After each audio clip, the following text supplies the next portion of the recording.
Good afternoon, good morning, good evening, and welcome people to episode 158 of Dude and a Monkey. I am one of your co-hosts, Mark Foster, choking on my own voice, and I'm joined as ever by... Yep, some a precarious...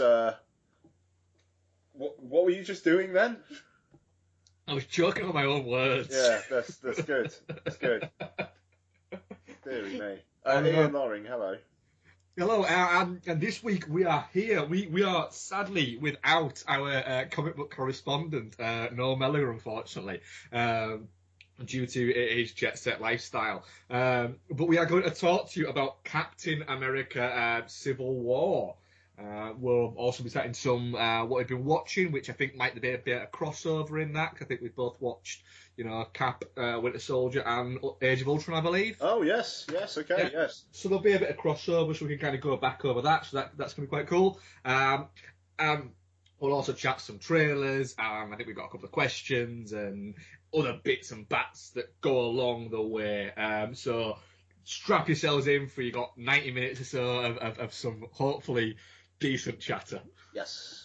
So, Ian, well, I'm not saying anything happened, but I suppose there has been a little bit of movie news in the form of Alicia Vikander's been cast in the role of Lara Croft. When everyone seemed to think that Daisy Ridley had already kind of been cast and that had already been set, they announced it, and everyone went, oh, okay. Yeah, it kind of slightly came out of the blue, didn't it? I don't know whether the Daisy Ridley thing was people just assuming she'd get it, but You mean a little bit like when anything was being cast about 3 years ago and Nathan Fillion was going to be cast in it, or now everything being cast as Christopher Pratt in it? Yeah, pretty much. I mean, I'm looking forward to it.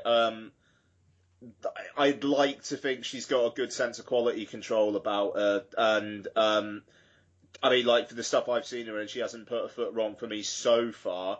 I mean, between this and Assassin's Creed, which obviously stars her boyfriend, it kind of seems like maybe we're going to get a slightly higher class of video game film. Yeah, it does seem like that the upcoming ones are going to try and kind of take over the mantle in a similar way to what comic book movies sort of a decade ago. Yeah, exactly. I don't know. I think it's decent casting. I think it was you who said that she's going to need to bulk herself up a bit, but yeah, which I got a little bit of criticism about, which was quite strange. Yeah, well, no, I mean she's a very athletic character in the games. Yeah, I think you don't look at Alicia Vikander and particularly think athletic. No, she's not. I wasn't meaning. Yeah, I can't quite understand why a few people. I got a few people that give me grief about that. Yeah, what I was meaning was in the same way as when Seth Rogen took on Green Hornet people when he's a bit fat for that. Yeah. In a similar way to that, she's gonna have to bulk up for it. She's, that's like you said. It's an athletic character. There's going to be a lot of running, which is one of the reasons why I'm glad why Daisy Ridley didn't get it. One of the reasons. There's a number of reasons, and I have not that much against Daisy Ridley. I've seen a few interviews with her recently where I've thought, oh, you seem a little bit like a dick. But she's very good as Rey in the Star Wars movies, and she's got that character. And I was talking to someone about it saying, if she had that character and she had Lara Croft, it'd be a little bit like, well, hang on a minute. There's other people that can play that, and clearly they've gone for Alicia Vikander. But the other thing is, and I remember saying this when we reviewed the Star Wars movie, she runs weird, really weird, and there's going to be a lot of running, I'm guessing, in Lara Croft, and she runs quite strange. She runs the way that you imagine somebody with webbed hands would run. They throw behind her like she's pulling imaginary sand from herself to propel herself forward. It's it's quite strange.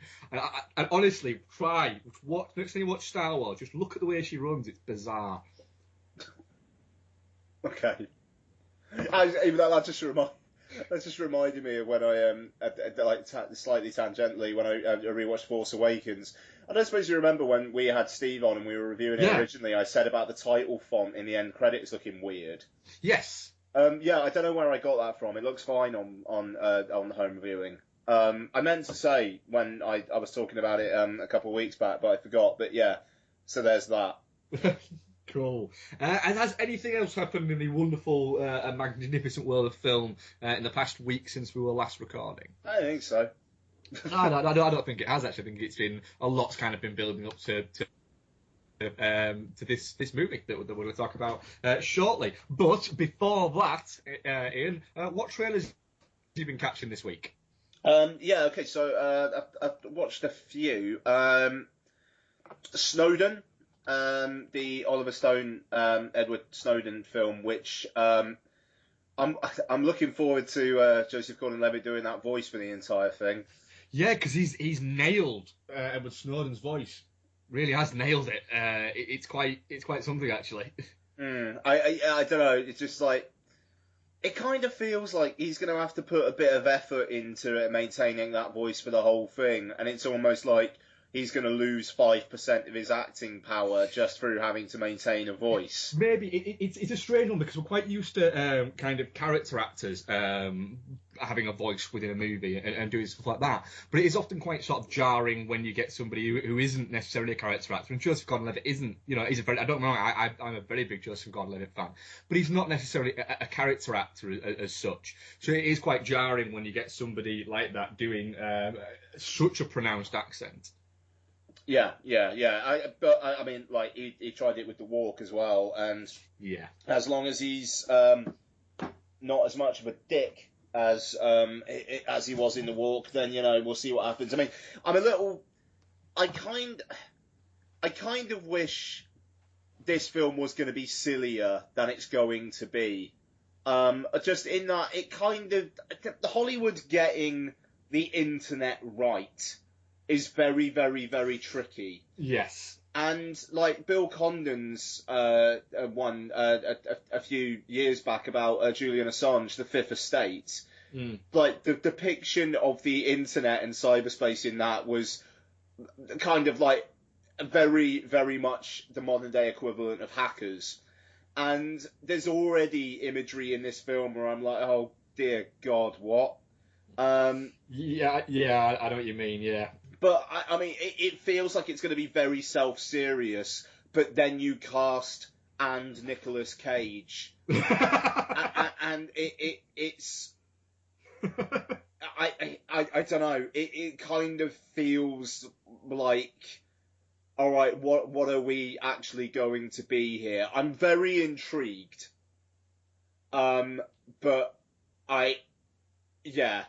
let's see. Yeah.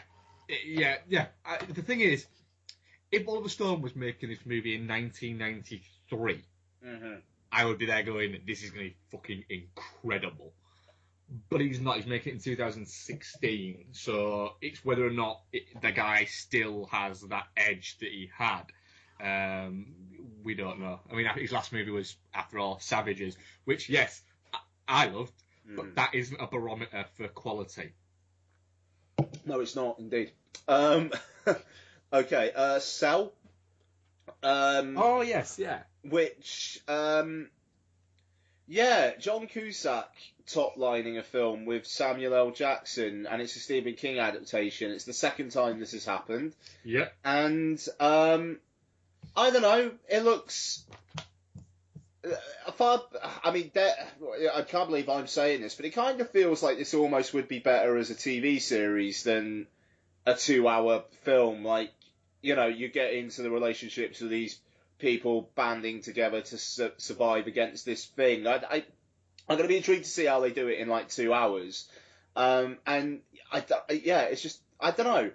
John Cusack and Samuel L. Jackson top-lining a film together feels like something that was from 10 years ago. It's very, very weird that is happening now. Yeah, I mean, 1408. I really enjoyed 1408. I remember not hating it. Yeah. Yeah, I remember really quite enjoying it. It is bizarre that this movie quite likely is going to arrive in cinemas, and I can't quite like that, to be honest. I'll happily go and watch that on a Sunday morning. I'll watch the fuck out of this in a cinema. Don't get me wrong. Yeah, but I am already kind of feeling like this is going to make no money. Oh, it will probably tick along and probably make not a lot, but enough to make it worthwhile, I think, is what they're looking at it with. It's strange kind of watching John Cusack in movies now, because it's almost like him and Nick Cage kind of have like a 6-week period where each of them gets to borrow the wig and then it has to get passed on to the next, and that's what just happens every 6 weeks. The week has a new owner as it keeps going down. But the thing is, John Cusack still seems to, a little bit like Elton John throughout the 80s, still seems to actually think that people think that's his real hair. Yeah. His hair's a mess. Even on the poster, it looks like a fucking mess. So there's that. And Captain Fantastic, which was a Sundance film. It's actually going to be playing on certain regard in Cannes. So I think that kind of probably says something about its quality. It looks interesting. This. I'm hoping it tugs at the heartstrings in the right way. Yeah, it looks like I'm going to watch it and go, yeah, I don't agree. I don't agree with what you're saying. I don't agree with what you're saying. Stop hammering it home. But it looks like it could be quite interesting, and all the people involved are all people that I would watch in movies, no matter what, anyway. So. Yeah, no, totally. I mean, it's I will watch Viggo Mortensen trying to be a dad to a bunch of kids and going through highs and lows all day long. Why not? That sounds absolutely fine to me. Yeah. And I think that's actually it for me. I'm probably forgetting some stuff, but let's see what you did. I also did Puerto Ricans, the Rosario Dawson and Luis Guzman movie, where you get a couple of New York Puerto Rican cops who go to Paris to find a bag. Okay. That is literally the premise of the lot, is it? Right. It is a thoroughly. This isn't one that will get played in a cinema ever. It'll never get played near a cinema. But yeah, it looks entertaining. I might stick it on a Tuesday night on Netflix or something like that. Maybe. The Nice Guys 70s retro trailer. Oh, I missed this. Yeah. Okay. How's this? It's done like a 70s kind of exploitation movie trailer. It's fun. Whoever's doing the marketing behind this, whether or not it's Shane Black pulling strings or just the marketing team have decided, you know what, we're going to do this with it, is really good. Did you see the clip that I've posted on the WhatsApp where it's Ryan Gosling and Russell Crowe going through therapy? Yeah. Because they're going to have to do the big presto together and they can't stand each other. That's fantastic. The Keanu trailer that's been replaced by kittens are playing all of the characters. Sweet. I would, that's not going to get released in the cinema also, but I will watch it when it comes out, just to watch it, to be honest. And beyond that, I think that's pretty much it, really. Yep, cool, man. Okay, so, no, you're doing the... I am. Yeah, sorry. I don't mind. Yes, so... Captain America Civil War. If you don't know what Captain America Civil War is about, then fucking hell. So it is Captain America essentially versus Iron Man. The Avengers have really been working outside as a private organisation, and now the relevant governments of the world, with the UN, want to essentially kind of bring them under their wing and essentially have it so they have a mandate and that they can be used when the UN sees fit for them to be used. Cap doesn't think it's a good idea. Tony Stark does. War ensues whilst other stuff is going along. Basically, the people who are in it is everybody except Pepper Potts, the Hulk, and Thor. Everybody else is in it, including a lot of new people. Yeah. So, Ian, Captain America Civil War. I involuntarily said ooh on 2 occasions, which never happens. I did take 4 cans of Jack and Coke in with me into the cinema, though. So which 2 occasions? When Cap and Sharon Carter kissed, for some fucking reason. Even though the moment after, where Winter Soldier and Falcon are just watching and smiling, I swear, like they're gently nodding. Yeah, they are. Yeah, okay, good. Gold. Also, and as long-time listeners of the show know, I'm a massive fan of big titles. Yes, you are. When it went Queens, Yeah. because I knew what was coming, and Yeah. oh, okay, interesting. Come on, Marissa Tomei's in it. How can Yeah, I know. Marissa Tomei's fantastic. Yeah, I had a blast with this. It somehow manages to have its cake and eat it, in that it introduces characters and it's got loads of characters in it, but you don't really feel like anything's given short shrift. Even the ostensible villain in this, like, they deal with him appropriately, and he's not the physical antagonist. He's more a mental antagonist, putting all the ducks in a row and then seeing what comes out as a result of that. It's going to be interesting to see if Daniel Bruhl turns up again. Obviously, they've left the door open. But it'd be kind of cool if he didn't, because his thing is quite a personal thing. But that's the thing I like about it. I'm kind of rambling already, but I like the fact that it's personal conflicts dealt with on an epic scale, and it's not just bad guy wants to destroy the world, which it has been in quite a lot of Marvel studio films up until this point. And thanks to something like Age of Ultron, which, as you said earlier in the show, I rewatched this week, you rewatched this week. That film is bending over backwards to just try and shove stuff in, and it's really to the detriment of it. Here, it makes sense, and characters are introduced, but if they don't have a large part to play, they don't have a large part to play. Ant-Man rocks up, does his thing, gets a cool moment, he's done. I like the way that it brings in characters, but doesn't feel like it needs to have massive amounts to do for them. But yeah, I mean, I thought it was. I don't know. I still have it in my head that Avengers Assemble is my favourite one. Just, I don't know, that thing was a bit of a lightning rod of just perfect conditions for me. And my first viewing of that in the cinema, it really looms large in my head. But this is pretty fucking fantastic. Go on, bring me down. No, I absolutely do not want to bring you down. I didn't hate it, is what I'll say. In fact, no, I go a lot further than that. I really quite liked it, to be honest. I had... Oh, fuck, that's who it was. It was Chadwick Boseman. Right, yeah, I really quite liked it. But I do have quite a few kind of issues with it. But overall, yeah, I definitely liked it. But I do feel a little bit actually, like I was watching a movie that was again just setting up other movies for us, which got in the way sometimes of the movie that was actually happening there, which was really, really good. And the conflict of essentially you've got the two, with Captain America and Iron Man and, Steve Rogers and Tony Stark, which was good. The fact that it wasn't just Captain America versus Iron Man, it was Steve Rogers versus Tony Stark more than it was Captain America versus Iron Man.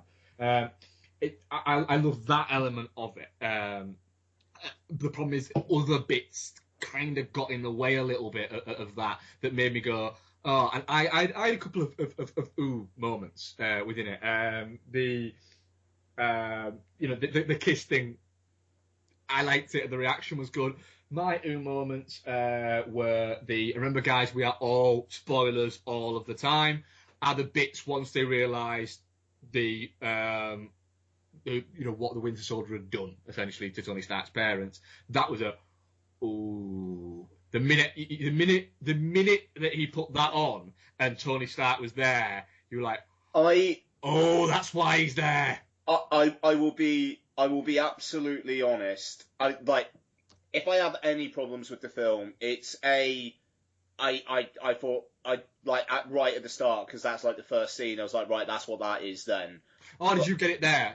Yeah, because I totally didn't at all. It didn't click through. The thing is, in one of them, there's one of the films, I think it's Winter Soldier actually, when Toby Jones is doing his monologue, and he's talking about like manipulating things, and there is something there about Howard Stark being killed in a car, like, but it was like a car crash. So straight away I was like, oh, he says, was it? Yeah.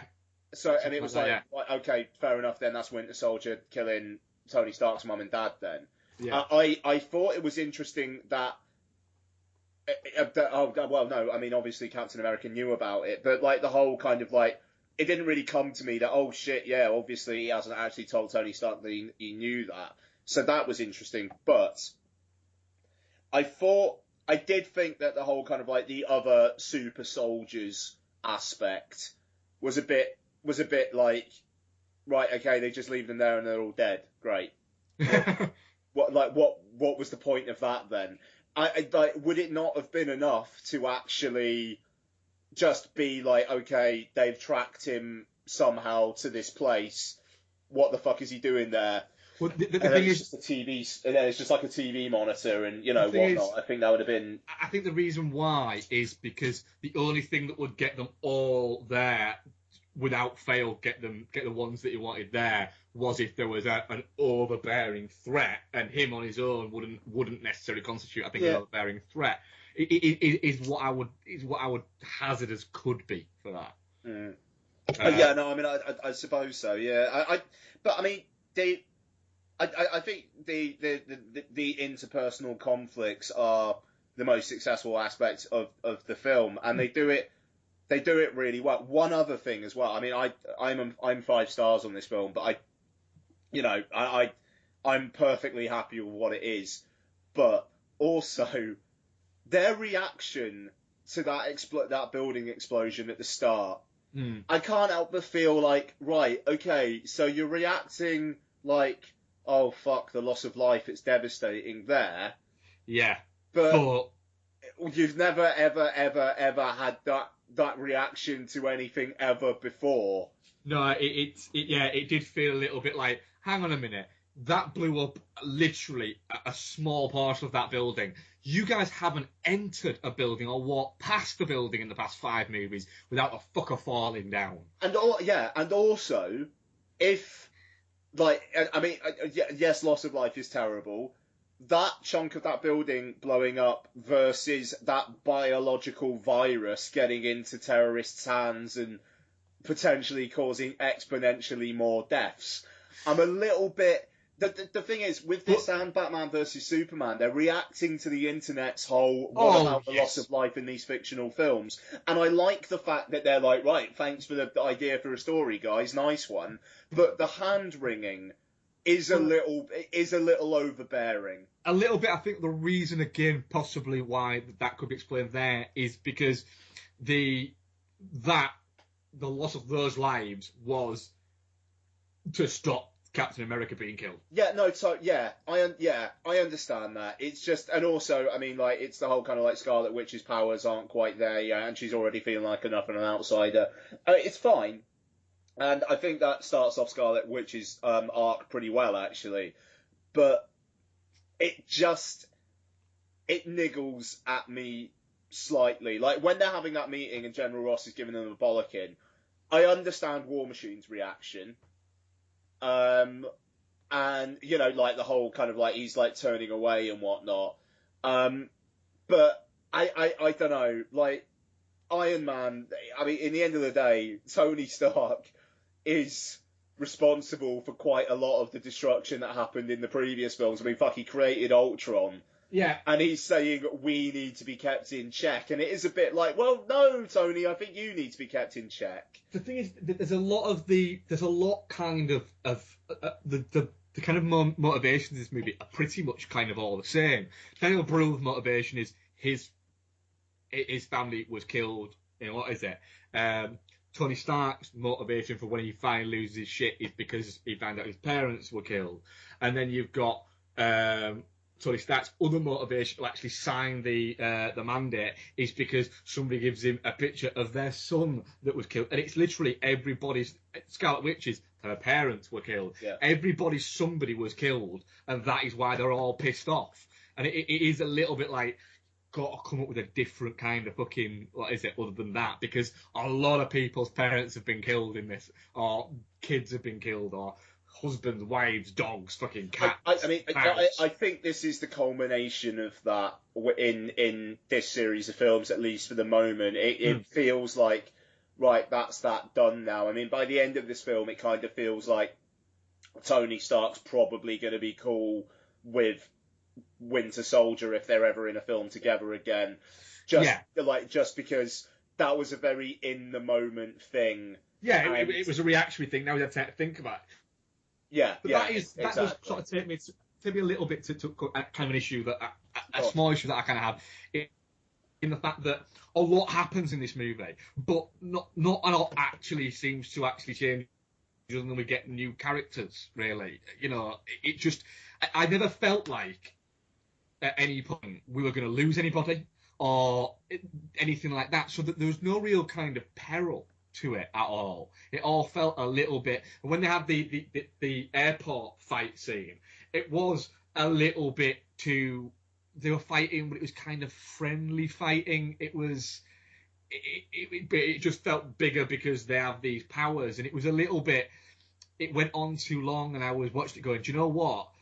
Where your strength has been when there's been that kind of more tension, and it hasn't been as much of this battle stuff. And I get you've got to have it in, but I'm a little bit kind of like, can we just get on to something that's more interesting than flying about and zippy zappy zap? I was going, yeah, let's move the fucking story along, because we've seen this battle 5 times in the past 3 movies. The airport scene does go on a touch too long. I will give you that, even though I very much enjoyed a lot of it, even though it was a lot of the side character stuff I enjoyed, like Spider-Man. I think I think this iteration of Spider-Man, I'm actually very excited for it. I like Andrew Garfield, I like Tobey Maguire, but actually seeing him as a fucking kid, like a kid, that's interesting to me. I don't want 2 hours of Spider-Man telling everybody that everything's awesome. Oh, that's really cool. That's awesome. That's awesome. Oh my god, that's awesome. His Peter Parker was fantastic. I didn't like his Spider-Man. Okay, fair enough. But really, I mean, then again, I mean, like, it was his first outing in that kind of a big deal kind of. I mean, it's like Ant-Man, like Paul Rudd is commenting a lot. No, he's not saying awesome, but he's kind of like commenting on the madness of it all, and okay, Arrow guy, and like stuff like that. It's I don't know. I don't know. I thought it was the juxtaposition of these characters who have done a lot of fights with characters that haven't done a lot of fights. I don't know. I kind of like that, to be fair. Oh, he wasn't the worst. No, I mean, yeah, but I mean, the climax as well. I mean, I thought the climactic fight was decent. I mean, obviously you've got that one shot of Cap's shield versus the Iron Man beam, and it is as if it's come straight out of the comic. Yeah, it was. It was. I think they cut from that too quickly.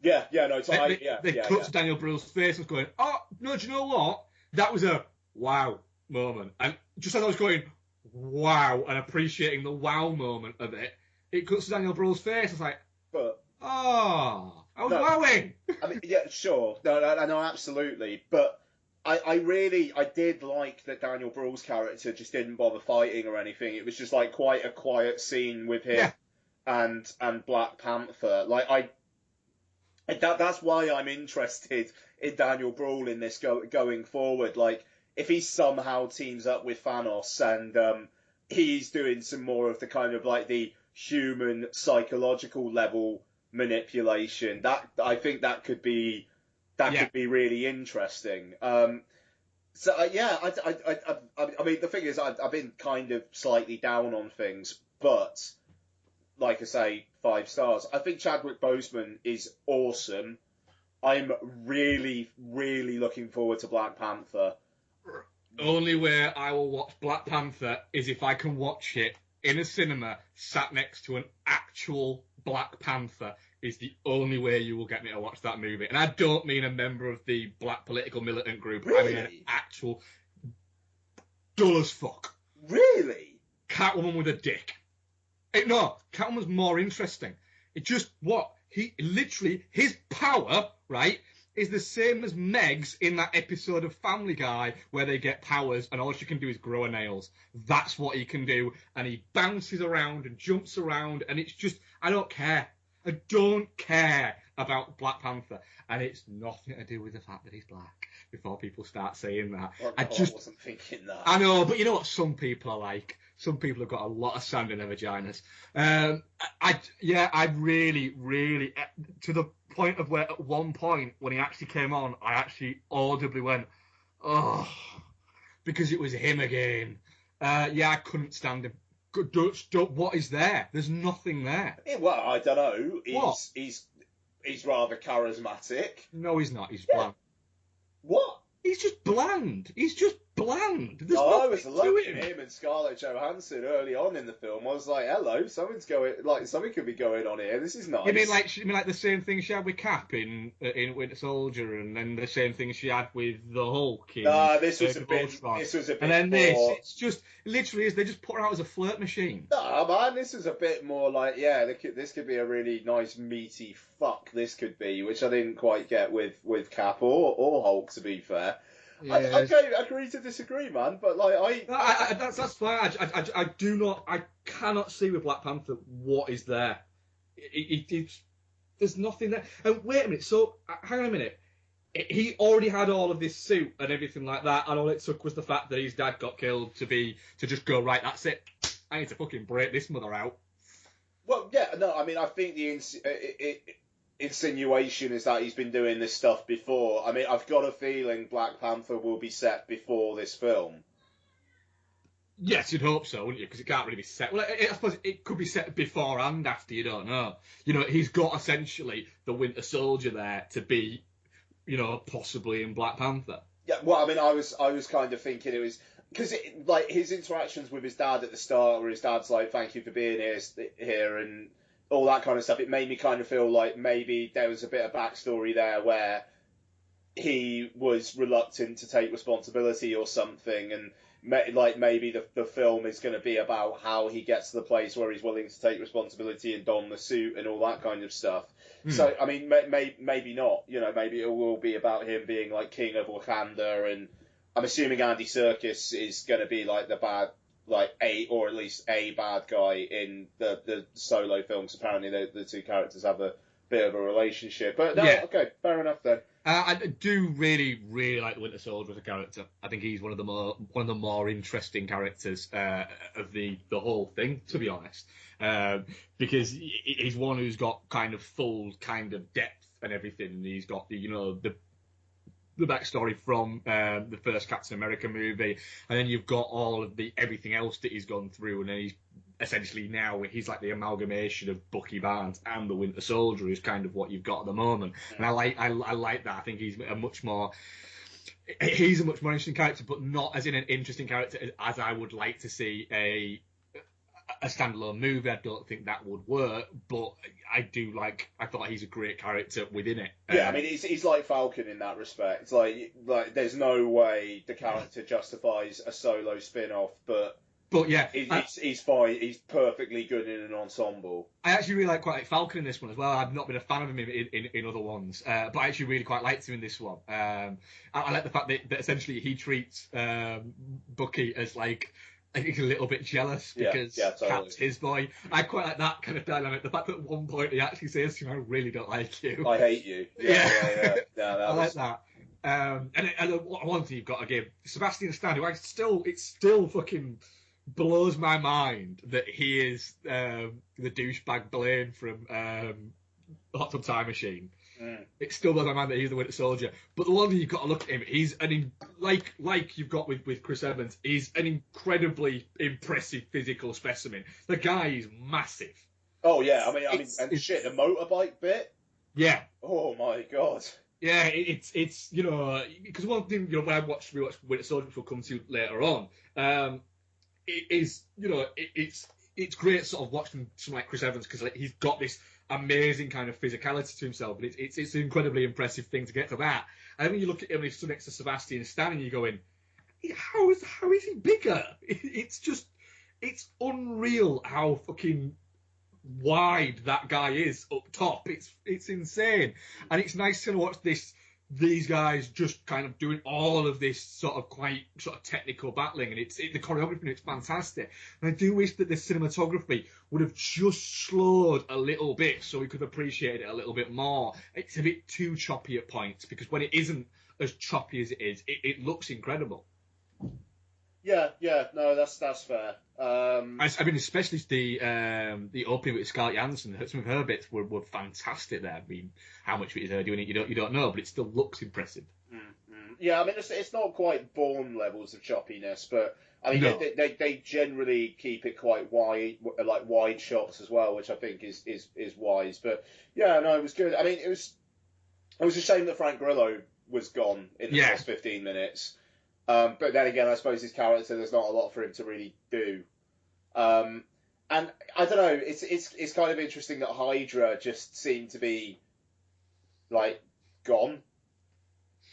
Yeah, well, I mean, the idea was that you know that there was a death of Hydra, wasn't it? But, with Winter Soldier, yeah, like at the end of Winter Soldier, I suppose so. Yeah, it's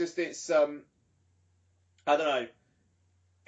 It's kind of a shame that now it's just like the US government almost versus the Avengers. I think Infinity War is going to be interesting, because I think we do need a bigger threat again, and like an intergalactic threat I think could be interesting. And with in Infinity War, it's been confirmed that Chris Pratt is going to be in there. Yeah. Whether any of the other Guardians of the Galaxy members are going to be in there, I don't know, but I think we kind of need that. It feels like, I mean, like the Tony Stark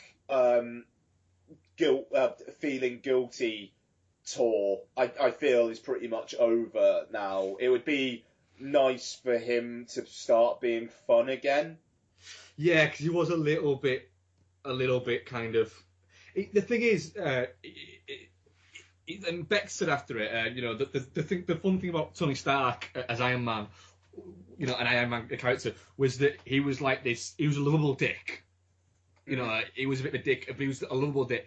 And by this one, he was just kind of a dick in this, and it was almost like he was in Ultron as well. Like that's the thing. Like he was very kind of almost passive aggressive towards people in Ultron, and like here he's exactly the same. Yeah, it's a little bit like he's constantly going, I made mistakes with this, so I've got to do this. It's like, yeah, but Steve Rogers, who is the fucking patron saint of good decisions, is the one who's telling you, no, Tony, this is another mistake you're making. And it is that kind of, the fact that his ego gets called out on. It's a positive thing. It's the, his ego is kind of taken control to the point of where because he was right a lot of the time, he now thinks that he's always right. It works quite well in his kind of character arc of running through, of when he realises, shit, maybe I was wrong.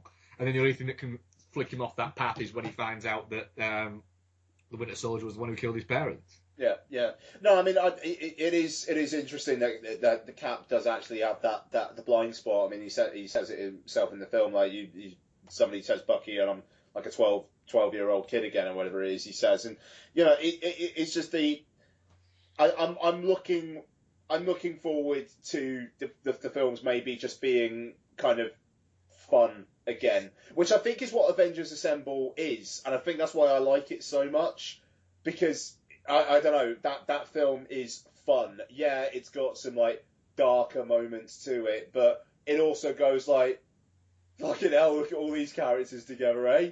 And like the fight scene here kind of has that, but it has got the kind of the emotional stuff behind it as well. And I think having Tony Stark almost act as like the guy that Spider-Man wants to impress means that Tony Stark in the Spider-Man film, I think he's going to be there for fun. He's essentially, Tony Stark is going to become the Nick Fury of the future films, isn't he? Yeah. I mean, like, you might get him in the Iron Man costume every now and then, but it kind of feels like he's... Well, he virtually says that, doesn't he? Yeah. And, but, I mean, the thing is, I we do come at these from sort of different angles with the Marvel movies. I like the seriousness of this. I'm not I fussed like about the it. fun within within it. it. Don't get me wrong, I like it. It's just I think Robert Downey Jr. is actually very, very good in this, but I don't know. I'd like him to be a bit more bright and colourful again. I mean, maybe I'm going to be eating my words if that does happen. But Infinity War kind of feels like it's gonna have the possibility of being kind of apocalyptic, but at the same time being a bit more varied and a bit more crazy. I think maybe that's it more than anything. I just want it to be a bit more mental, which Guardians of the Galaxy in moments kind of is. But then again, I like how grounded like this is and how Winter Soldier is as well. I mean, I am conflicted there, but I don't know. I mean, like this and Winter Soldier are very, very high quality films. I don't know whether I want another 2.5 hours of this right away. You see, I would happily watch another 2.5 hours of essentially the Cap-based ones, to be honest. Whereas the other ones at the moment, I'm very kind of... I'm at the moment where, like I say, an actual Panther is the reason. Obviously, if Black Panther comes out and we're covering it, I will watch it. But I will buy myself a toy Black Panther and go with that to cover my ass with that. But if anyone does want to arrange it that I can watch it with an actual Black Panther, I'm up for that. But yeah, I'll watch the Spider-Man one, but I'm not looking forward to it. I'll more be watching it for Miss Tomei. And the Doctor Strange, I just don't give a shit about. I'm now at the point where I'm going, do you know what? I want the meat of it all. I don't give a shit about all of the fucking hors d'oeuvres around it. Okay, fair enough. Yeah, no, I mean, that's absolutely fair. I mean, like you say, we come at it from different points, and I don't know. Yeah, I mean, it's just I think this film is bloody brilliant. I enjoyed it, but it is like they pushed it out on killing somebody. There was all this peril, and it's like this is like the culmination of all this, and it's like the start of the next phase, which I fucking despise that phrase with these movies. But then they didn't have the balls to kill off War Machine, and nobody had even noticed if he never turned up in another movie. Nobody would have gone, holy shit, where's War Machine? Yeah, I mean, they couldn't have Ultron actually kill War Machine, though. Like, I agree with you, but like they couldn't have that happen. Ultron's gone from being all powerful to being Vision. Yes, Vision's gone from all powerful to being just basically fucking useless very quickly. Yeah, it's weird what they're doing with him there. I mean, he obviously is going to play a larger part in Infinity War, but yeah, that is weird. Yeah, he literally he kind of got downed by Scarlet Witch being able to control his mind, and then him having a little bit of a crush on her. Yeah. It's very strange. I don't know. Maybe I'm not 5 stars on this. Maybe I'm 4.5 because I just Why? If you're 5 stars going into it, you should be 5 stars going into it. 5 stars should be. Do you know what? Yes. If you break it all down, maybe I'm 4.5 stars. But if you enjoyed it that much, that should be made up of that extra 5 stars. I don't care. That's the thing. I acknowledge its faults and I don't care. Yeah. Because of how. Then for you, it's a 5-star movie. Yeah. No. All right. I'm gonna hold firm there. At least for now. And it might. I don't know. It might have been the alcohol coursing through my bloodstream as well. But. I'd be quite interested to think of it again because I have a feeling that when you watch it again, you're gonna come out of it, having not had a drink or anything like that, and go, no, do you know what? I'm still 5 stars. Yeah. And I genuinely hope you do. Because I'll rewatch this. I absolutely will. And I might enjoy it more. Because we'll come to one of the other Avengers movies that I didn't enjoy and I rewatched and I really, really enjoyed. We'll come to that. But yeah, and I mean, being honest, fucking hell, seriously, if anybody from fucking View Cinemas listens to this, could you please send the York View a can of WD-40 just to spray every single seat in that fucking cinema, because all you could hear amongst the chattering of popcorn was squeaking seats. Nice. And it was to the point of where it was virtually unbearable. Wow. Like, if there'd have been time, I'd have actually gone, do you know what, let's go to a different screening, because the kid that was sat next to Becky was shuffling around, not a lot, but a little bit, because it was in one of those, those are the seats that raise up, the booster things. And I'm guessing they aren't that comfortable because they're not made out of a cushion anymore. They're just a bit of hard plastic. Yeah. So, and it's a long movie, so the kid was moving a little bit. But every time it moved, all you could hear was... And imagine that multiplied by all of those people, because it was pretty much a sold-out screening, was just that. Just constantly. And then people going to the toilet. There was one kid who went to the toilet 5 times. 5 times.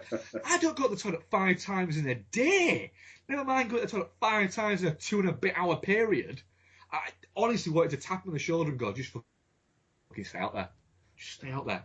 And finally, how many Marvel movies are we up to now? What, 11 is it? 13, I think. 13, right? 13. How many of those have not had a mid-credit sequence? None. It's a thing that happens in Marvel movies. So why the fuck... Iron Man, Incredible Hulk. Oh, no, not you. Are you including Incredible Hulk in it? Yeah. Are you including Hulk in it? I thought Iron Man did. No, not mid credits. Mid credits, yeah. No, it's like after credits. Mid or post credits then. Oh, okay. Like literally, I think Incredible Hulk is probably the only one. Yeah, right? Literally, 3/4 of the cinema gets up and walks out the minute it comes up at the end. I'm thinking, seriously, you must know that there's more. Seriously. The fucking kid who couldn't stop fucking moving sat next to me knows there's more, because he's just told his mum. Wait, there's more. It was, that's bizarre that people haven't worked that out yet. Yeah, no, I don't know. To be fair, my audience was pretty fucking rammed and until right after the end. But yeah, no, fair enough. I was quite shocked. Literally 3/4 of it got up and walked out. And it wasn't like they were walking out in disgust, because most of them you could hear the chatter going out, going, that was fantastic, it's the best one of a lot. Was pretty much what I heard everybody going out. So yeah, I'm definitely not shit. Yeah, no, I mean, well, yes, obviously. Yes. Right. What have you been watching, Ian? I mean, well, should we just do Winter Soldier and Age of Ultron really briefly? Because I don't think there's too much to say. I mean, Winter Soldier kind of clicked for me properly this time round. It's my 3rd time watching it, and I mean, the thing is, the 3rd act does have the whole big thing fall down, but it's also got like Robert Redford saying "Hail Hydra." And it's so weird that Robert Redford's in this fucking... He looks Marvel so old in HD. Craggly as shit, He does. Literally, he does. He looks like there'd be pools on his face if it rained. Oh, man, yeah. Yeah, no, absolutely. Don't get me wrong, Robert Redford is still a handsome man. That's not a criticism of Robert Redford. Craggly. He's just craggly. But, yeah, no, I mean, the fight scenes are pretty great. I mean, the ship stuff at the start is fantastic. The plot is intriguing. I mean, like, the whole Hydra twist, I remember in the cinema being like, holy shit. Like, that like, because they really kept that secret before Winter Soldier actually came out, and that was fantastic. I still think it works. It's still a good revelatory moment in it, and it kind of reframes everything. It's really solid as Winter Soldier. Age of Ultron isn't. It's fun enough in times. It's like them hanging out together is enjoyable, but... My thing about Ultron, I mean, what I'll say very quickly, Winter Soldier, my favourite of the Marvel movies, and bear in mind, that was my 2nd watch, and the first time I watched it, I couldn't stand it, really didn't get on with it, but then it clicked, and about an hour in, I was already going, I was totally wrong the first time round. This is fantastic. This is really fucking good. And then I thought, I hope I didn't think this last time. And then it just kind of all fucking fell down. And then by the end, I was like, nope, that is a genuinely good movie. Not just a genuinely good superhero movie or Marvel movie. Winter Soldier is genuinely a really, really solid flick. Yeah, Ultron, the bits, you'll have a really great bit where they're together, or there'll be essentially a bit where people are talking or stuff like that, and then it'll be ruined by having a fight scene just break out in the middle of it. Yeah. Yeah, pretty much. Yeah, that's a very, very good summation of it. It's really, really long, and there is one action sequence which feels like it just doesn't need to be there. Well, no, it does need to be there because they need to appeal to the market in the Far East, and that is the only reason why that bit with the Vision in the van, is in there at all. And the Sokovia bit goes on for so long. So long. Ultron feels like a movie where halfway through it, Joss Whedon realised he either lost control of it, or was no longer interested in it, or whatever, and just gave up giving a fuck. Yeah. Because it feels really like that, and it feels like. It feels like that when you're watching it, and it almost like after it, and especially going back to Captain America Civil War, you almost get the feeling that Marvel and the people involved in it kind of feel a little bit like Civil War was a way that they could put the wrongs from Age of Ultron right.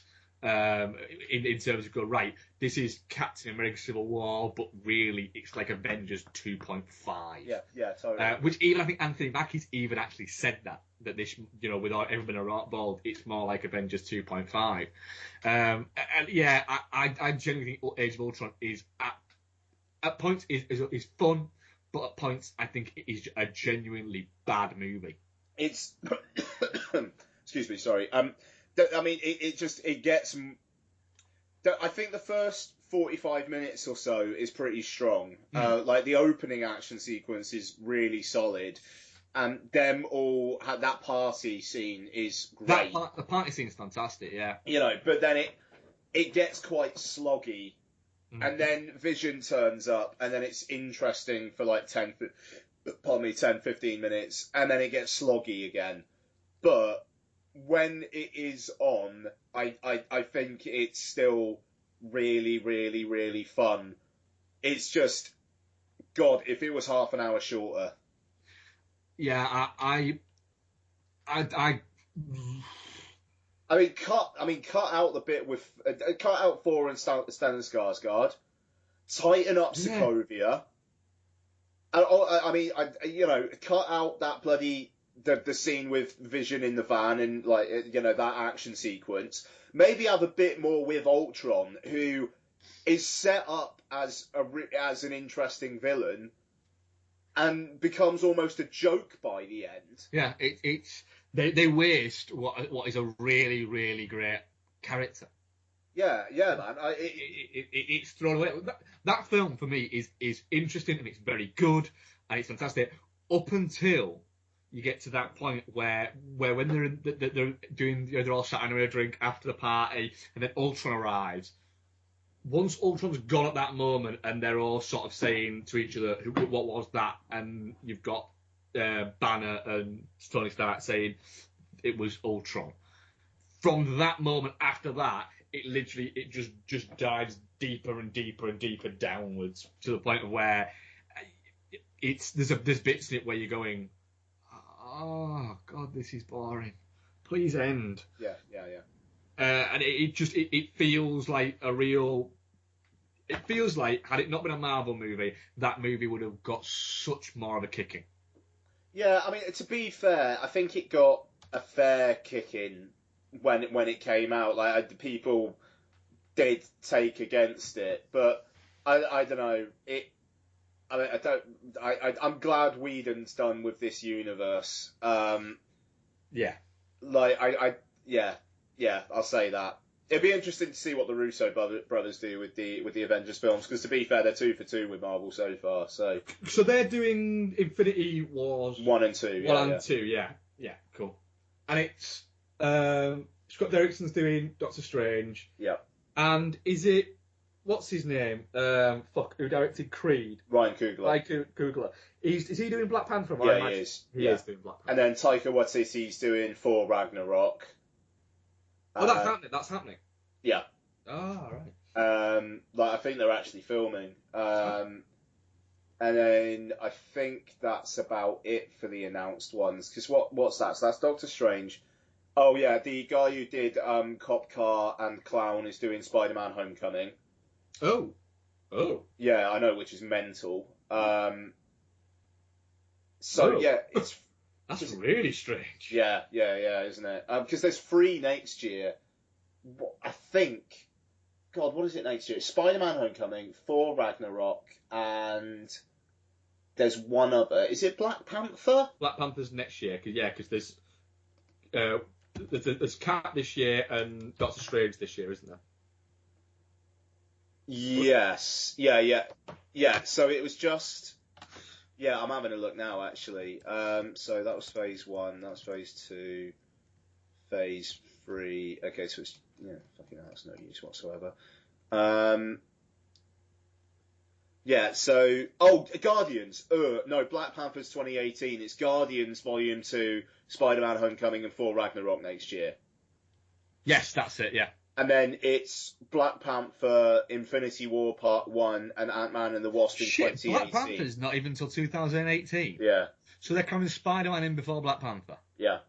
And then, so 2018 is Black Panther, Infinity War, and Ant-Man. Ant-Man and the Wasp. And then 2019 is Captain Marvel, Infinity War Part 2, and I think Inhumans was going to be in there, but they've basically cancelled that, so there's going to be something else there instead. So basically, from next year, it's 3 Marvel films a year, not 2.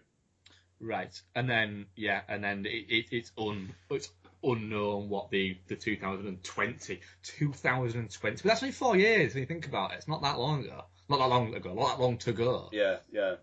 Yeah, Well, yeah, you see, of those, there's only, there's a lot of fun, I think, going to be had there. I'm in now. Like, Doctor Strange is the one that I'm a little bit, I'm not too sure. But the rest of it, I'm, based on what we've seen in the filmmakers, I'm like, yeah, okay, fine. Cool, right. So what have you watched that isn't Marvel related? Yes. Shall I talk about 4K stuff? Yes, absolutely. Yeah, because I'm interested to hear about this. Yeah. So as I said last week, I got my 4K player. I picked it up last Monday, and it came with Mad Max Fury Road and San Andreas in the box. So I was talking to Mark about this on WhatsApp earlier on. One thing that I do have to say, if you have a 4K TV and it does not do high dynamic range HDR,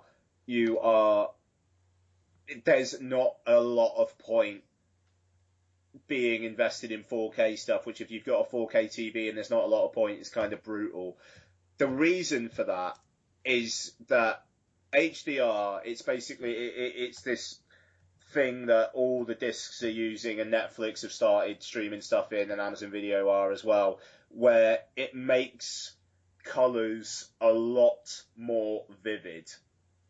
And it's something to do with HDR, like, capable displays are able to contain more information per pixel. So while the resolution is bigger, unless your screen is, like, really, really big, you can't really tell much of the difference there. But if there's more information per pixel and more colour, like, range, then that allows for more colours to be displayed, and it makes things look more vivid. So and the thing is as well, which makes things confusing, is HDR on TVs from last year and before, even though there wasn't that many before that did it, don't always call it HDR in the TV. The ones manufactured now will do. It's like kind of like a more standardized phrasing. Yeah. But like my Samsung TV, it's called Deep Color, UHD Deep Color. Yeah. If you turn that off and then try and play a 4K Blu-ray, it will say it's playing in standard dynamic range. But then if I turn that on, it says, okay, yeah, you're playing in HDR. So that's kind of confusing. But the difference is pretty pronounced. If you're not that bothered about the quality of your film watching, if you're happy with HD and streaming, there is no fucking point in you getting a 4K player or 4K TV whatsoever. There is none. There is none. The difference between between HD and 4K that's not HDR on a normal house-sized TV, there is a difference. There is a bit more detail, but it is not even close to the gap between standard def and high def. Ah, right, yeah. Not even close. Now, the difference between HD and HDR in 4K is definitely more pronounced. But again, if you're not that bothered, it's not as much of a leap. It is a jump, but it's not as much. Me, I am bothered, and I will say HDR on 4K Blu-ray, I get the feeling will look nicer than HDR streaming. My TV hasn't had the software update yet to allow Netflix to output in HDR, but if I connect an external source that does play HDR, it will play it. Apart from Samsung, I actually tweeted Samsung support and they said, yeah, software update is due later this year, but we don't have a time frame yet. So it's like the HDMIs are okay with it, but anything playing internally from the TV's not. It's early technology. It's early adoption shit that you kind of have to put up with. Yeah. But the difference between I'll get to it now. I watched all of Fury Road in HDR 4K and the colours were mental. It was awesome. Mm. I compared a bit of San Andreas HDR to standard dynamic range, and it is way more vivid. It's mental how much more vivid it is, at least to me. To most people, probably wouldn't give a fuck.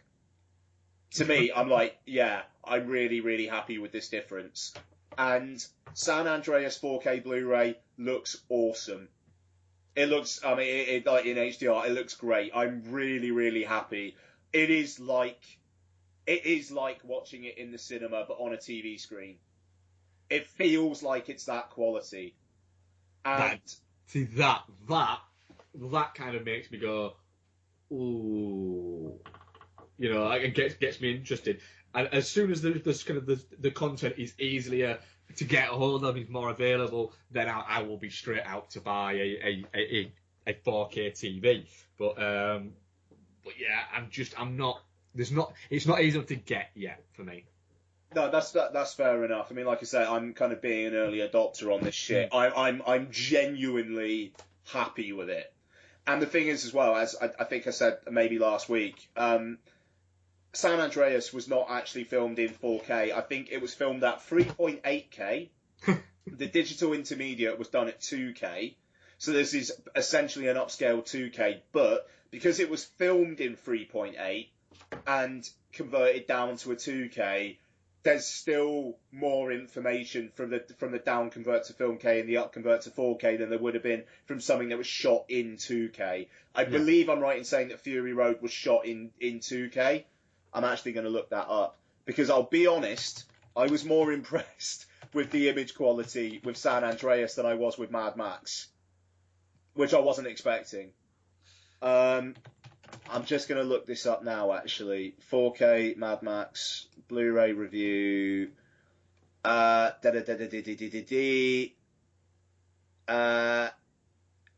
Christ. Okay, 2K digital intermediate. It doesn't say what it was shot. I swear I've read somewhere though that Mad Max was shot in 2K. Regardless, it looks really, really good on UHD. Which I think I'm going to call it, instead of 4K Blu-ray, I think I'm just going to call it UHD. It looks really, really nice. But San Andreas looks great. It's kind of mental. Never before has the craggliness in The Rock's forehead been more craggly. It's like seriously, like, I mean, like, Epic craggliness. It's awesome. But one thing that this does do though is it makes the green screen and the CG more pronounced. Yeah. Because I think, yeah, right.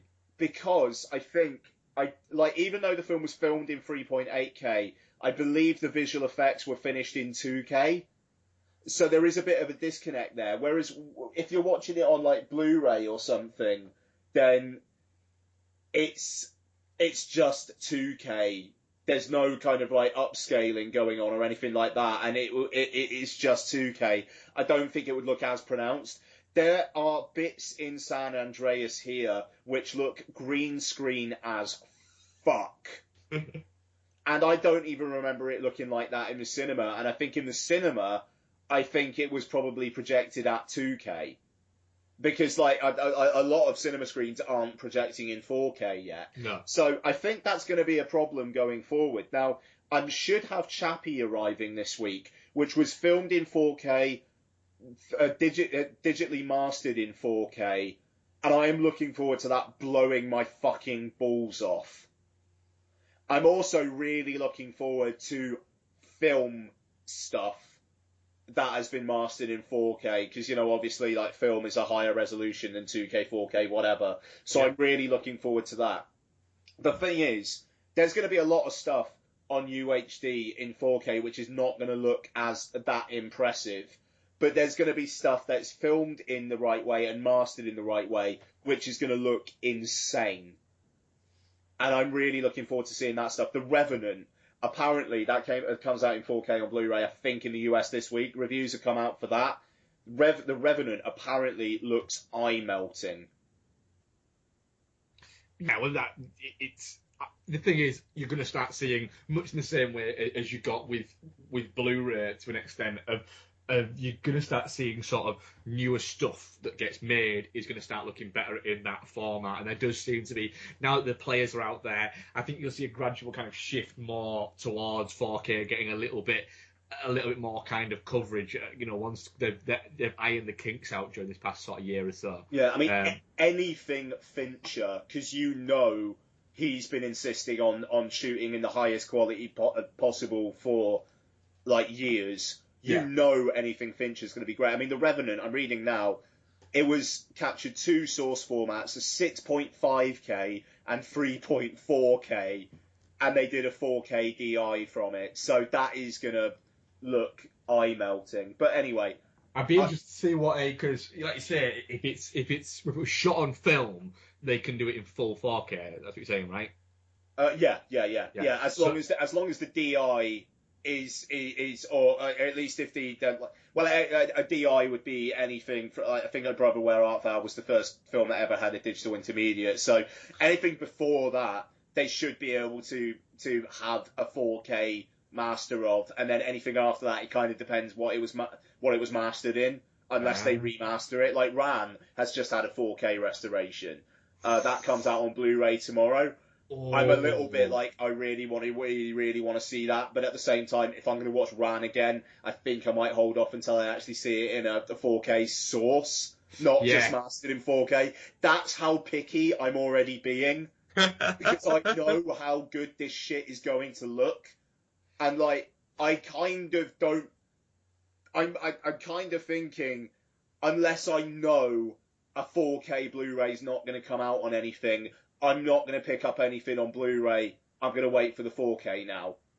Yeah. That's how I think I'm going to be. But then again, Savvy, their pre-order for The Revenant at the moment is $33.99. Their pre-order for Deadpool 4K is $33.99.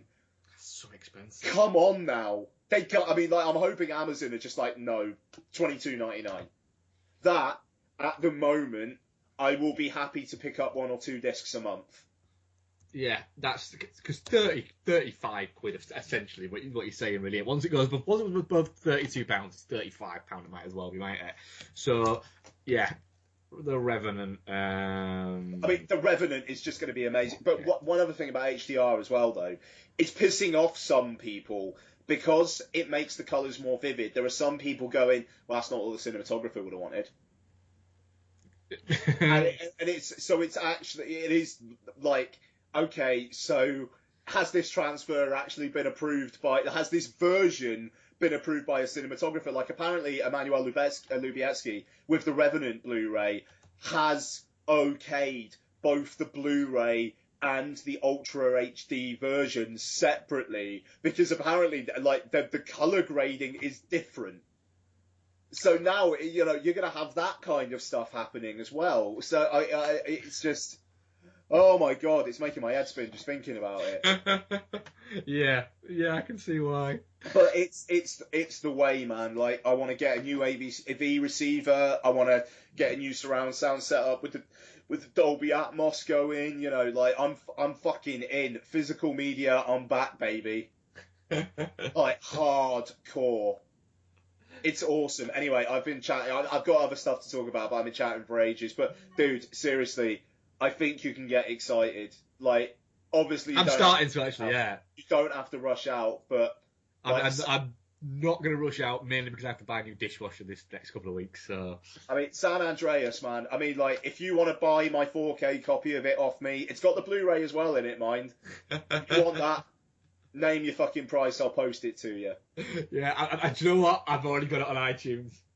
Oh, there you go. You want the 4K. Trust me, it will look so much better on 4K Blu-ray than iTunes, man. You're going to have that little inkling in your head now. Yeah, I can see myself as the person I watch it going, fuck, alright, yeah, I need to buy that. Just look at The Rock's forehead. Just look at it. I need that shit in 4K. Hey, you need that shit in 4K. Cool. Go on. Right, I'll do a couple of mine. I rewatched Candyman because I just got a hankering to watch Candyman, to be honest. It still ranks one of my favourite ever movies, to be honest, but up there is one of my favourite ever horror movies as well. I think it's just an absolutely incredible movie, right from down to the performances, the setting, the kind of real sort of somber tone it has, the fact that the kind of the Candyman idea of the urban legend is set in an actual real place. They would just set it in this a place that doesn't exist. Capri Green was a real kind of project that had a lot of problems around that time. And, you know, yes, it was taken from a Clive Barker book that was set in Liverpool, I believe. But it was Clive Barker's idea to kind of to set it in America and then to set it in Chicago and to set it into Capri Green. So there's all that. The score, the Philip Glass score is incredible.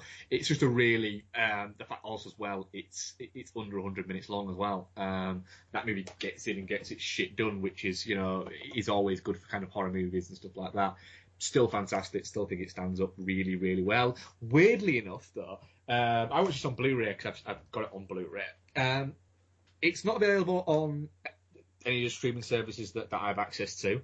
And Candyman isn't available on iTunes either. But Candyman 2 is, which was strange. Candyman 2 was also available, I think, on both Amazon Prime and Netflix. So I also watched Candyman 2 as well, which I'm not going to talk about because it's terrible. Did you say that? You're right, lots. Yes, that was loud. Yeah. I watched The Legend of Barney Thompson, which is available on Netflix. Yeah, man. Okay, I've been hovering over this. How is it? It's a lot of fun. Yeah. Nice. A lot of fun. Robert Carlyle directing and starring in. Also got Ray Winston in there, and Emma Thompson plays Robert Carlyle's mother in it as well. Idea is that Robert Carlyle plays a barber called Barney Thompson, and he's about to get sacked from the barbershop that he works in because nobody likes him, because it has a great, fantastic line where his boss, who is actually the son of the guy who actually employed him originally, says to him, you know, I'm going to have to let you go. And he's like, well, why? Why? He said, because you're miserable. Nobody likes you. And then he says, you stand over the clients like a haunted tree. which is just That's a good line. which is a great line. And then when he's having a discussion with him, saying, you know, this is the job, all I've got, he accidentally kills him. Okay. And at the same time, there's a serial killer on the loose that Ray Winston is investigating, who is killing people and chopping them up and mailing their body parts to different places. So Barney Thompson then becomes the chief suspect of Ray Winston for that serial killer, whilst Barney Thompson ends up accidentally killing other people at the same time. And his mother ends up getting involved in it because she finds one of the bodies and the body gets left at her flat. He goes back to pick it up and his mother's already carved it up into pieces. Just in this really calm way. But Emma Thompson is fantastic as his mother. Robert Carlyle's very good. Ray Winston, he's playing Ray Winston like he always plays, but it works within this. And Ashley Jensen is also very, very good in it. It's about sort of 93, 94 minutes long. So it doesn't outstay its welcome, and it's well worth a watch for just some of the great lines that are in it. To be honest, there's a lot of amusing moments and amusing situations, and it is worth it alone just for Emma Thompson. Okay, nice. And what else have I watched? I'll do the last two that I've watched as well while I'm here. Watched Absolute Power, the Clint Eastwood starring and directing movie, where he plays. Also got Gene Hackman and Ed Harris in there, and there's somebody else, I think. Laura Linney's also in there. Scott Glenn is in it as well, where Clint Eastwood plays a thief who is a jewel thief who is doing one last job. But then while he's doing one last job, he is in the room, he's stolen the jewels, he's just about to go out, and then in bursts a woman and a man who are clearly having an affair. There's kind of like they're about to get it on, and then the guy played by Gene Hackman gets a little bit too rough with the woman, so the woman ends up fighting back, and then what do you know, the Secret Service bust in and shoot her because the guy is the president.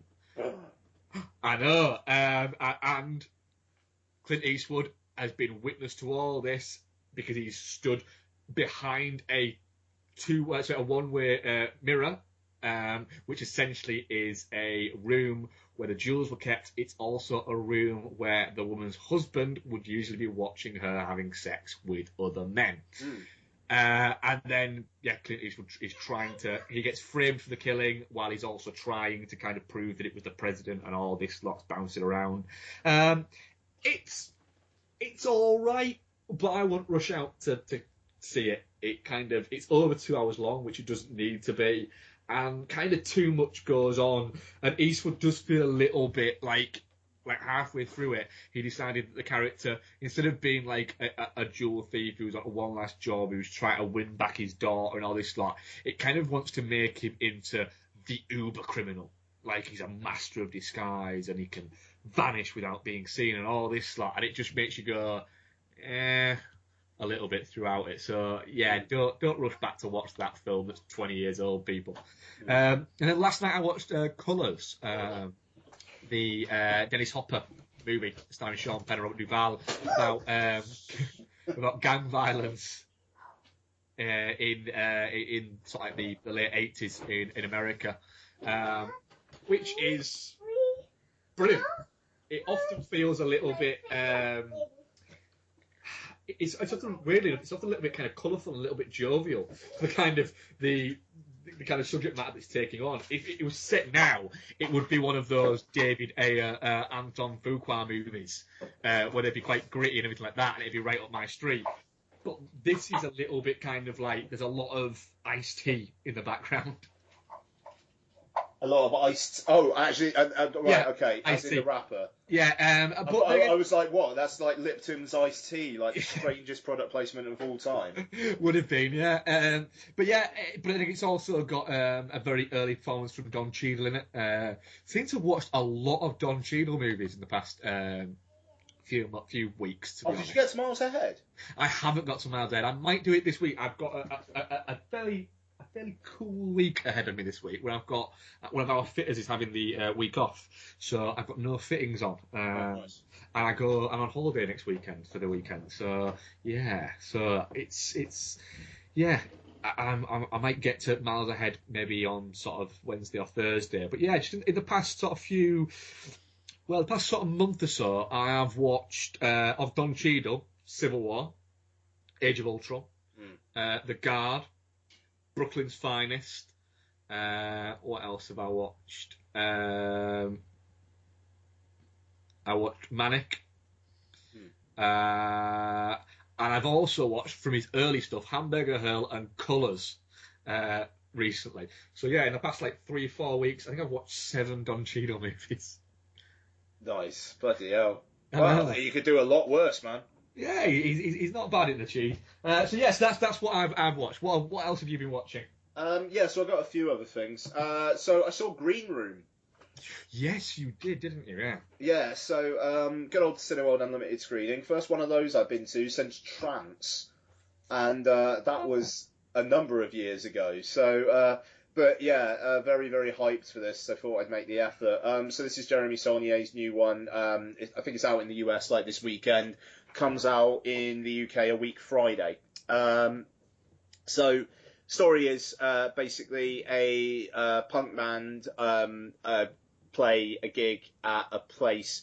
It's kind of like hastily arranged, and they really need the money. But it's like basically a venue for white supremacists.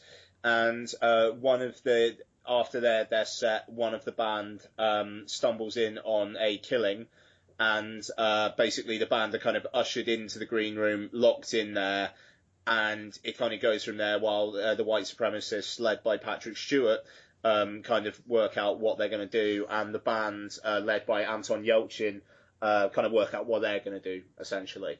The gang of white supremacists led by Patrick Stewart. Yeah.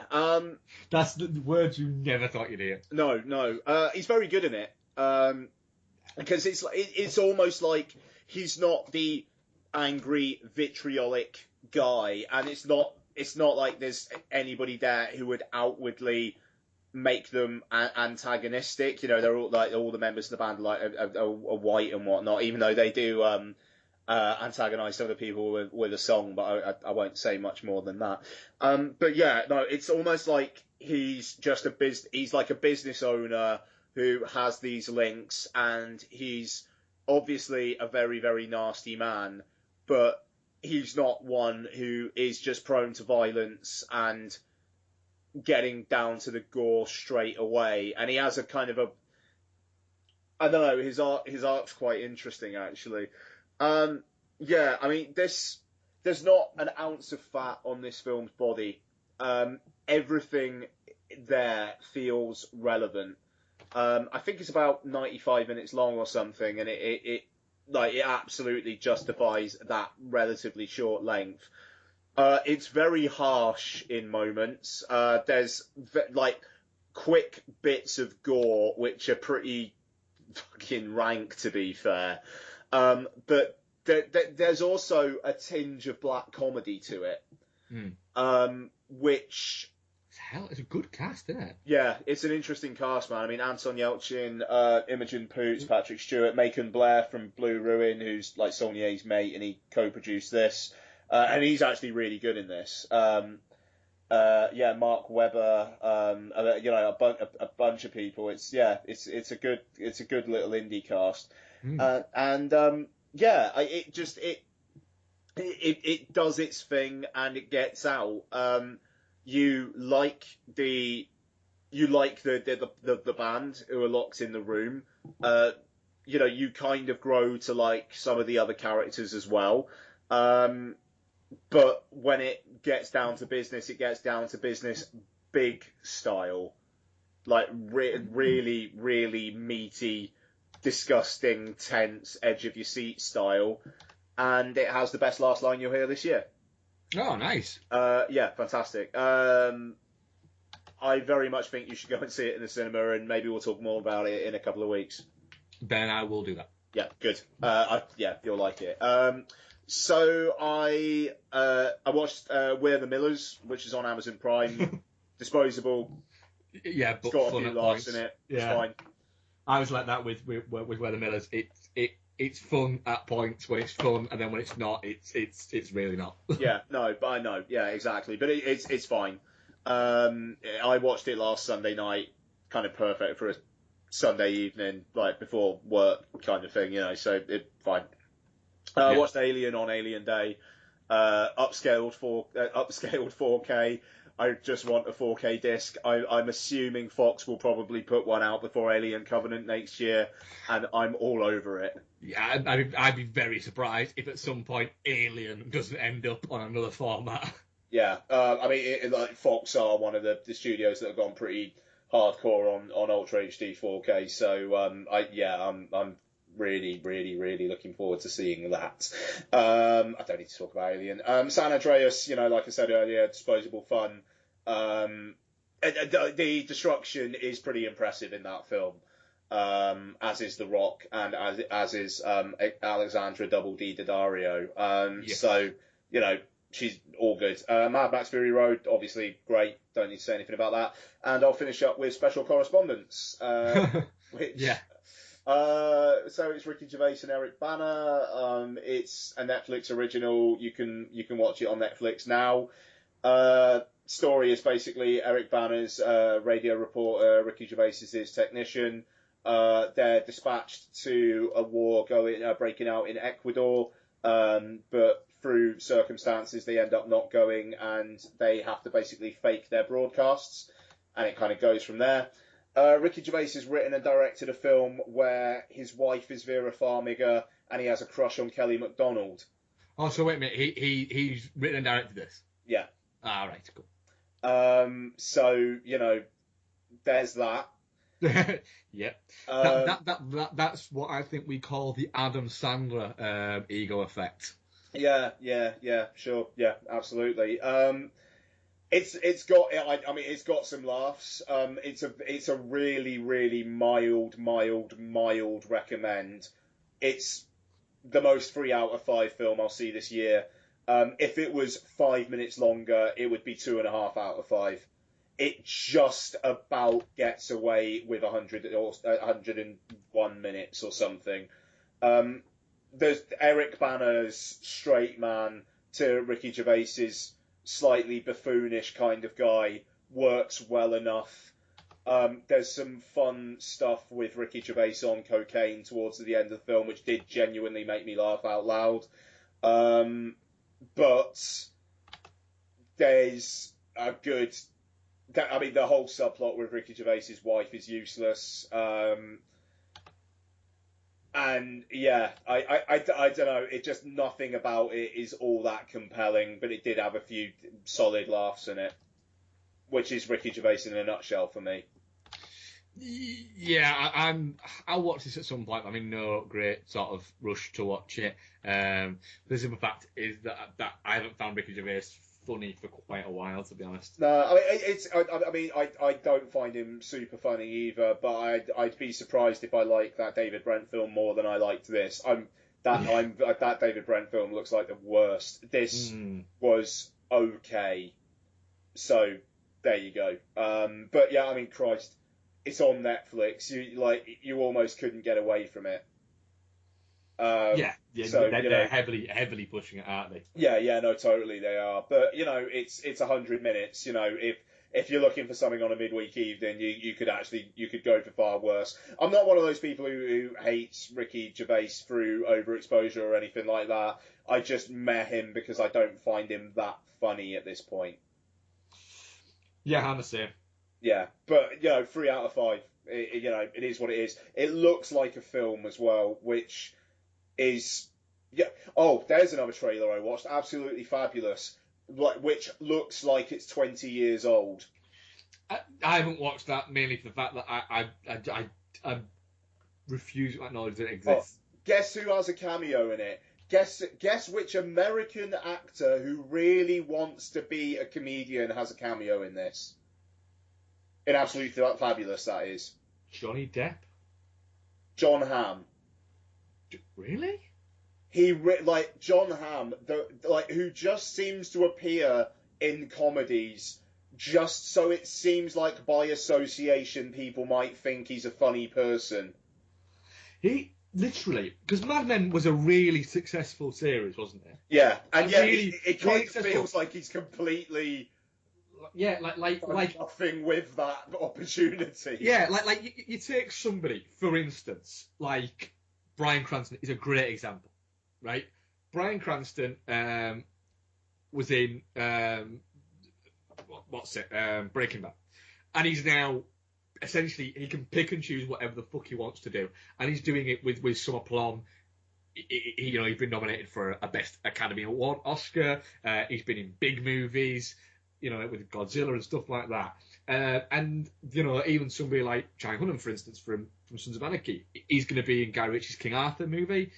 He's got another couple of big movies coming out the next year or so. So there's those. And then John Hamm was in Mad Men, which is a show I've never watched, but was big, really big.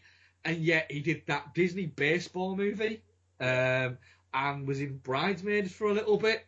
Everyone forgets he was in it. And then, he's going to be in the Abs Fab movie. It's a little bit like he's taken his chance, and they've gone, all right, well, do you want to be, we've got this, you can be in the new Bourne movie, you can be in this and this, and he's gone, no. Well, what do you want to be? I want to be in the Absolutely Fabulous movie. What's that? It's a little bit underground. No, it's not, it's just shit, man. That's exactly it. I couldn't have put that better myself. Like, just the way you'd be like, well, you might not get it. It's like, no, it's 20 years old, and I don't think many people really care anymore. It's going to be interesting to see between that and Bridget Jones's Baby how the late 90s, early noughties massive, like, pop culture female skewing thing does when it's brought back again. Well, Abs Fab was a fun TV show when it was on. Don't get me wrong. The first few series of it, I remember watching it, and it was a fun show. But nobody outside of Joanna Lumley and Jennifer Saunders have been saying at any point in the past 20 years, we should make a movie. I mean, to be like, it would be like Red Dwarf getting a movie now. It's just like that. It's gone. That time's got. Sure, TV, fine. Doing it, I don't know. Just doing it on the big screen. Like this David Brent one. It's like, what's the point? It looks like a fucking TV show. TV's apparently the new cinema anyway. Just have it be a fucking prestige thing on TV and bog off. Yeah, I mean, Abs Fab ran. I mean, it's had two runs. It ran from 92 to 96, where it was popular, and then it tried to relaunch itself in the early 90s, where it wasn't as popular. Yeah, there you go. And then they've kind of done a couple of one-off specials, haven't they? I think they did one for like the 2012 Olympics or something. So, but there you go. Of course, I'm not going to see it in the cinema, but good luck to them. I mean, do you know what? If it comes out and people start going, do you know what? They've actually nailed something. It's actually kind of quite funny. Then I'll happily watch it. But I just doubt it. Yeah. Anyway, there you go. That's it for me. Twitter questions. Yes. Have you got them up there? Cause I know of one. It was Ethan Barr asking if what our biggest civil war had ever been. What film brought you too closest to a civil war? Sabotage. Yeah. That's the one that came to my mind with Sabotage. All day long. Did you see the Sabotage special edition? Yeah. That I'm getting. Well, so you're getting. You've actually ordered it, have you? Fuck yeah, I've ordered it. Oh, super. Good on you. That'll be good on you, but you're mental. Yes. So some PBR Street Dean on Twitter messaged me. I think partially joking, partially serious, saying, you'll like this, and it's a company from the Czech Republic that do special editions, and it's a steelbook special edition, right? Oh, this gets interesting. Trust me. It's a steelbook special edition of the movie Sabotage, where you actually get a copy of the movie, you get a steelbook. It has a couple of plastic sleeves. You get a a lot of colour photos. You get an actual limited edition card, and there's like a photo book of the movie, and all this. It's a fantastic set, you know. And if it was for a movie that most people treasure dearly, I think everybody would be fucking all over it. But I'm not. It's for Sabotage. So on what day was it? Thursday. I was working in the shop. I'd done my fitting, and I was back working in the shop. And I got a phone call. My phone, and usually if I don't recognise a number, it comes up unknown. I don't answer. But I just got my phone out of my pocket and I just answered. And this person started speaking in a foreign language to me. And I was going, what? I'm sorry, what? What? I just went, I don't understand what you're saying. And all I could work out what they were saying was sabotage, sabotage. And I was going, I have no idea what you're talking about, Beastie Boy. And he just kept saying sabotage. And I just went, and hung up and thought, what the fuck was that? And then I got a text message a few seconds later from the same number saying, because you had to put your name down for this. And it said, you need to confirm your order before Monday. Otherwise you will lose your copy. I don't think you understood what I was saying on the phone a minute ago. I was like, oh, that's what that was. Deary me. Yes, I want it. £33. Fuck's sake. Good for you. Yeah. So I'm very much looking forward to it. Rewatching Sabotage. Which when I said to Becky about it, I hadn't told her how much it cost, by the way. I thought it was a tenner. Nice. she didn't ask. She'd just shake her head at me. But she said, really, is that the Schwarzenegger movie with the all the madness in it? It's like, yeah. She went, that film's fucking stupid. Yeah. It's like, yeah. I know. You listen to your wife. I said, I know. She went, how many times have you watched that now? I was like, 5. She's like, and her response to me saying that was, God, you're a fucking idiot, aren't you? Yeah, thanks, sweetie. Right. So that was that. Sabotage, yeah, that was the one we had a disagreement about. For sure, man. Like that one all day long. And the thing is, Ian's right. Yeah, I am. Not getting away from it. So yes, that was episode 158 of Dude and the Monkey. What have we got next week, Ian? Night of Cups is out in limited. Oh, it is, isn't it? I'm going to go see Bad Neighbours 2, so... I might try and go and see that on Friday before I go away. Nice. So, yeah, I'm thinking probably Bad Neighbours 2, and then a midweek recording by the sounds of it next week. I'm free from Monday. Cool. That'll do for me. Cool. Yes, yes. Thank you very much for listening, guys. You can get us on at dudeandamonkey on Twitter, at Ian Laurie on Twitter, at Dudefuzz on Twitter, or dudeandamonkey@gmail.com. Anything else to add, Ian? No, that's it. Nice one. Good show. It was indeed. Hope you enjoyed listening, and we shall speak to you soon. Cheers, folks.